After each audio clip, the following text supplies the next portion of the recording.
Hello, my name is Catalina Neculau, and I'd like to present the paper, which is called The Power of the Patient in Relation to Nurses' Identity Development. This is a part of a larger study, which involves future nurses, students in nursing, trying to find out how they are constructing their professional identity. There are some keywords for today's presentation, which are professional relationship, preferred identity, and network identity. The objective of this presentation is to understand the dynamic of the power in patient-future nurse relationship. The participants of the study are 50 students in nursing from a post-secondary school in Iași, and there were 13 interviews using outside witness practice for collecting the data, which is an interview, but it has a specific structure. Outside witness practice is coming from a narrative approach and or narrative therapy, more specific, which was developed by Michael White and David Epstein. And I would say only that narrative therapy is coming from postmodernism, more modernist ideas, especially with the influence of Michel Foucault philosophy. Outside the witness practice, it is happening, it is starting from a story told by a nurse, and the others are the audience, and they are not interviewing, they are just listening and reflecting at the end at what they have heard from the storyteller. And then the storyteller becomes the audience, and he is listening to the reflection from the others, so from the reflecting team. And then the facilitator comes back to the storyteller, and it is happening what the narrative therapists are calling enriching the story. We used grounded theory to analyze the data collected from the interviews, and after transcripting those interviews. Today we will take a look at an interesting category, which is about significant relationships for the future nurses and the stories from the clinical practice. As Michael White says, people live their stories, their lives through stories, and also stories are shaping our lives. So it arises a question like, is there the stories who are constructing our reality, or the reality is constructing our stories? Well, I think it can be seen like continuous construction of reality, because if stories are constructing our reality becomes context, which is shaping the way we are constructing other stories, or the way we are picking up some stories from our life story, which is bigger. Talking about the narrative approach, Besley underlying the importance of enlisting feedback on how an external audience has experienced the new performance and stories of identity. In a context where a person is also the author and the audience, it is created a context of reflectivity for her to make new choices for herself by the process of rediscovering. So, as we talked about outside witness practice earlier, there is an audience which is becoming like a reflecting team. So it creates a context for retelling a story in a different way.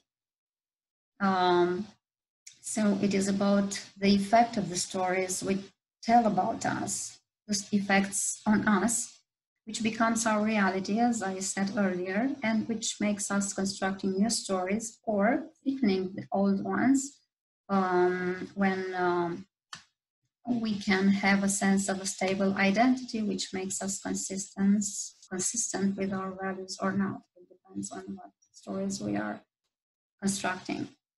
That brings us to preferred identity, which is a notion provided by Charmaz. She was calling preferred identity that identity which we are choosing from many other alternative identities. And it seems like the students, if we are talking about students in nursing, they are placing their patients in the position of power in the future nurse-patient relationship. And that positioning of the patient in the relationship, giving him power, can lead the students in nursing actions in order to be validated as nurses. By picking up those stories of actions, we can define them as nurses, or let's be more specific, as good nurses. So in this context, the patient can be considered that audience the future nurses are needing to be confirmed as nurse, even if it's not about written stories, as Bastian was saying, but it is about their actions which the patients are witnessing. And the students in nursing are reflecting, sometimes imagining what the patients would say, but sometimes they are hearing their feedback, their direct feedback. And by doing this, the future nurses are recognizing the experienced role of the patient in the medical field. And I would give some in vivo from our transcripts, from the stories we picked up in the context of the interviews we've made with the students. So even if, let's say, like, I don't know, or we don't know exactly how we should administrate the drugs in perfusion, if the blood is flowing correctly, if it is not, what it should be. She was telling us, look, it is good like this. Look, this is not good. She knew better than us. This is what our first year student was talking about the advices she got from an old lady who was a patient, and she was 88 years old. So the future nurses give the patient the role of a person who has experience, and that positions the student in nursing in the place of a learner. So the power is invested in the patient, which is able to evaluate or to assess, or even more, to give advices to the future nurses. There is an interesting theory of enactment, which is saying that sense-making is an enactment process in which organizational participants come to appreciate the potential for transaction with others for reshaping or clarifying the identity of their own organization. The context of learning environment of the future nurses in the hospital makes them becoming for a while a small part of the medical team. But there is a question about the amount of time they are spending in the hospital. Is there enough time to be considered a part of the team? Most of the students, if they felt integrated in the team, wants to go back there for the clinical practice, even if they are supposed to change the place for clinical practice. Anderson, Hagenson, and Johansson define identity from the way the others see the person in relation to the person's orientation to them and their understanding of the person's competences. What kind of relationships and what kind of feedback they give the students are getting from the clinical practice. There are important, significant relationships they mentioned, like the relationships with the doctors, with the nurses, and the theory are talking about the relationship with the mentors, which are usually the persons who are leading the clinical practice.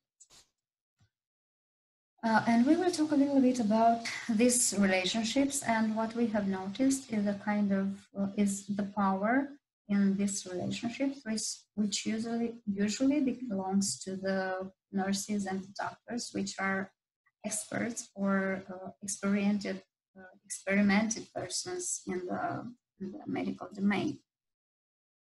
And there is an in vivo from a student in nursing in the second year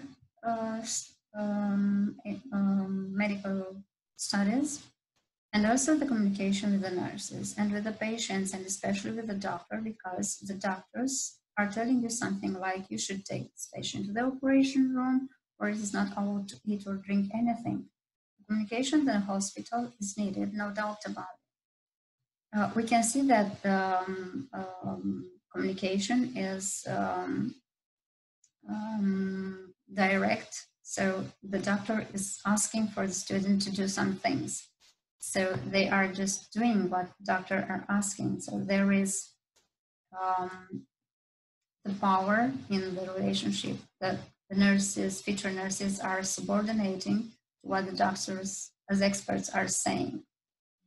And another in vivo, probably because I communicate with the nurses, they are telling me something and I need to do something. I need to help them. I have to go where they send me.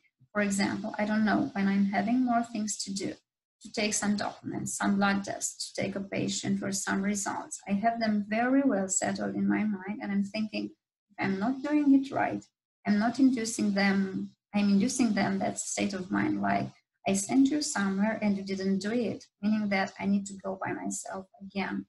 And it is a kind of lack of trust after that, is something that that student is saying.